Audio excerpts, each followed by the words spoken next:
અમદાવાદમાં આજે ભારત જર્મનીની મિત્રતાનો એક નવો અધ્યાય લખાયો છે। વડાપ્રધાન નરેન્દ્ર મોદીના ગુજરાત પ્રવાસના ત્રીજા દિવસે તેઓએ જર્મન ચાન્સેલર ફ્રેડરિક મર્ચનું ગાંધી આશ્રમ ખાતે ઉષ્માભર્યું સ્વાગત કર્યું હતું।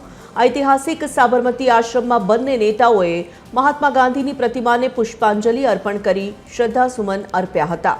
બંને મહાનુભાવોએ આશ્રમમાં સ્થિત હૃદયકુંજની મુલાકાત લઈને ગાંધીજીના સરળ જીવન અને આદર્શો વિશે જાણકારી મેળવી હતી। જર્મન ચાન્સેલરે આશ્રમની મુલાકાત બદલ ખુશી વ્યક્ત કરી ડિજિટલ વિઝિટર બુકમાં પોતાનો પ્રેરણાદાયી સંદેશ પણ લખ્યો હતો। આ મુલાકાત બાદ બંને નેતાઓ રિવરફ્રન્ટ પર આંતરરાષ્ટ્રીય પતંગ મહોત્સવનું ઉદ્ઘાટન કરવા માટે પહોંચ્યા હતા।